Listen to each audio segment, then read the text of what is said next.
Assalamualaikum warahmatullahi wabarakatuh. Bismillah walhamdulillah wassalatu wassalamu ala rasulillah la nabiyya ba'dah amma ba'du. Qala Allah ta'ala fil Qur'anil Karim, a'udzubillahi minasyaitonir rajim. Yu'minuna billahi wal yawmil akhir wa ya'muruna bil ma'ruf wa yanhauna 'anil munkar wa yusarruna fil khairat wa ulaika minas shalihin. Wa qala Rasulullah sallallahu alaihi wasallam, Allahumma inni a'udzubika min 'ilmin la yanfa' wa min qalbin la yakhsha wa min nafsin la taswa' min du'an la yasma. Sadaqallahul azim wa sadaqa rasulun nabil karim wa nahnu ala zalika minasyahidin wa syakirin walhamdulillahi rabbil alamin. Kaum muslimin dan muslimat dimanapun berada, terutama seluruh warga Al-Wasliyah. Kesempatan kuliah 2 pagi hari ini kita menyampaikan seputar sejarah singkat ibadah sunat namanya puasa Asyura yang insya Allah akan kita lakukan lusa hari Sabtu yang akan datang. Namun demikian, mari kita dahulu bersyukur kepada Allah Subhanahu wa taala atas rahmat nikmat yang diberikannya kepada kita. Yang tidak ternilai banyaknya nikmat yang diberikan Allah kepada kita. Semoga kita dapat memperlukan nikmat-nikmat itu dengan sebaik-baiknya, terutama nikmat umur. Dapatlah kita isi dengan amal-amal khairat.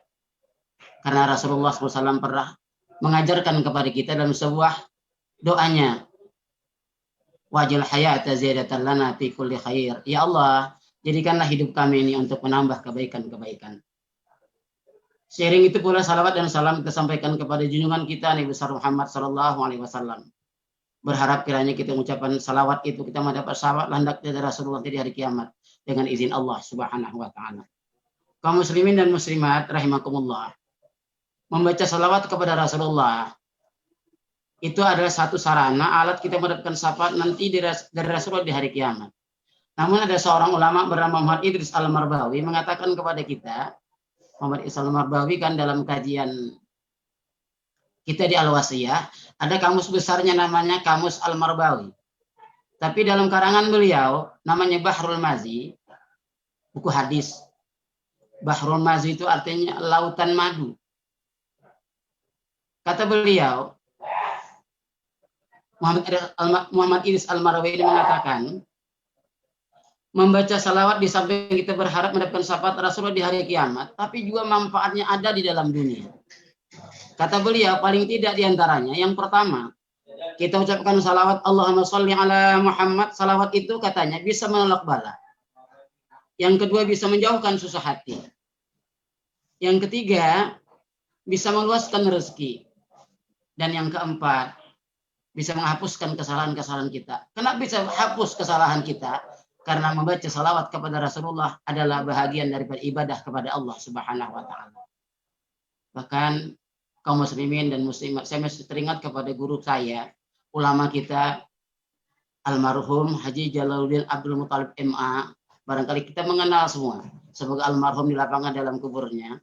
Kata beliau, yang bersalawat kepada Rasul bukan hanya kita, umat manusia, hamba Allah, umat Muhammad Rasulullah. Tapi Allah sendiri pun bersalawat kepada Rasul, malaikat pun bersalawat kepada Rasul. Itu yang kita sering baca dalam buku Tahtim Tahlil. Buku Tahtim Tahlil itu adalah karya besar tuh. Kumpulan ayat-ayat salawat yang kita baca, kita amalkan. Ulama besar kita Al-Wasliyah, almarhum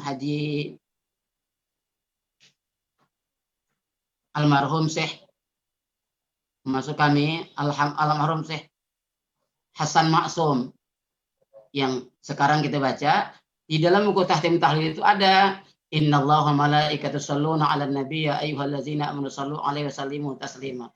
Wahai orang-orang yang beriman, ini Allah mengatakan kepada kita, sesungguhnya Allah dan malaikat bersalawat kepada Rasul. Hai orang-orang yang beriman, bersalawatlah kamu kepadanya. Namun kata almarhum Jalul Abdul Muthalib waktu mengatakan kepada saya waktu belajar di Fakultas Usuluddin Universitas Medan, kata beliau, Allah bersalawat kepada Rasul, malaikat bersalawat kepada Rasul. Kita orang-orang Islam bersalawat kepada Rasul, namun tujuannya beda-beda itu. Allah bersalawat kepada Rasul artinya apa? Itu adalah lirrahmat. Allah menurunkan bermacam-macam rahmat kepada Nabi kita Muhammad Rasulullah yang belum tentu rahmat diberikan kepada selain Nabi kita Muhammad Rasulullah SAW. Yang kedua, malaikat berselawat kepada Rasul, itu artinya apa? Para malaikat Allah senantiasa mendoakan kepada Allah agar Allah memberikan bermacam-macam rahmat kepada kita Muhammad Rasulullah Sallallahu Alaihi Wasallam. Jadi Allah bersalawat kepada Rasul itu namanya lirahmah. Malaikat bersalawat kepada Rasul adalah lid doa. Kalau kita bersalawat kepada Rasulullah mengucapkan Allahumma sholli ala Muhammad, berharapkan syafaat nanti di hari kiamat dari Rasulullah dengan izin Allah Subhanahu wa taala. Kaum muslimin dan muslimat rahimakumullah. Dalam sejarah kita sekarang berada sudah beberapa hari tanggal 8 Muharram 1442. Dalam sejarah waktu Nabi sampai di kota Madinah, Nabi melihat orang-orang Yahudi berpuasa. Lalu Nabi bertanya kepada mereka, kalian berpuasa ini kenapa ini? Kata mereka menjawab, kami berpuasa, kami mengenang kembali sejarah Nabi kami dan umatnya waktu diselamatkan Allah dari kejaran Fir'aun. Dan Nabi kami Musa itu diselamatkan Allah dari kejaran Fir'aun, dan Fir'aun tenggelam di Lautan Merah waktu itu. Kata Rasulullah, jadi kalian berpuasa karena mengenang itu. Benar kata mereka. Rasul mengatakan waktu itu, kalau begitu kata Rasulullah, aku lebih berhak atau kami lebih berhak mempuasakannya daripada kalian. Kenapa? Karena Musa itu adalah saudara kami. Kaum muslimin dan muslimat rahimakumullah. Bahkan ada satu kegiatan yang baik kita lakukan. Artinya ada ibadah lidah yang harus kita ucapkan. Rasul mengajarkan kepada sahabat-sahabatnya katanya, di saat Nabi Musa alaihissalam itu sudah berada di tepi laut itu, di belakangnya musuh, di hadapannya air yang luas, masuk ke dasar laut mati, ditunggu pun Musa datang, mereka mati juga. Satu waktu itu Nabi Musa munajat kepada Allah, istilah kita berdoa kepada Tuhan, memuji Tuhan, minta pertolongan. Apa kata Nabi Allah Musa waktu itu? Allahumma lakal hamdu wa ilaikal mustaka wa antal musta'an wa la hawla wa la quwata illa billahil aliyyil azim. Ya Allah, kepada Engkau kami memuji. Kepada Engkau pula ya Allah kami menyampaikan pengaduan kami. Kepada Engkau pula ya Allah kami mohon pertolongan. Datang wahyu Allah kepada Musa agar memukulkan tongkatnya ke laut, dan laut itu belah. Nabi Musa dengan kaumnya menyeberang, datang Fir'aun tenggelam di laut itu. Dan itulah yang mereka ingat waktu kata Rasulullah, aku lebih berhak, kami lebih berhak mempuasakannya dari kalian semua. Itulah ada asal muasal puasa Asyura di dalam Islam. Bahkan para sahabat bertanya kepada Rasulullah, ya Rasulullah, apa yang kami dapat kalau kami mempuasakan hari Asyura itu? Kata Rasulullah, yukat firatus sanatul madiyah, diampuni dosa-dosa kamu yang telah lalu. Namun kaum muslimin dan muslimat rahimakumullah, terutama warga Al-Wasiyah, ternyata Rasulullah di penghujung hayatnya setelah mengerjakan puasa Asyura di penghujung hayatnya sudah berusia tentu waktu itu 63 tahun dan pulang daripada haji wada. Rasulullah berucap, kata Rasulullah,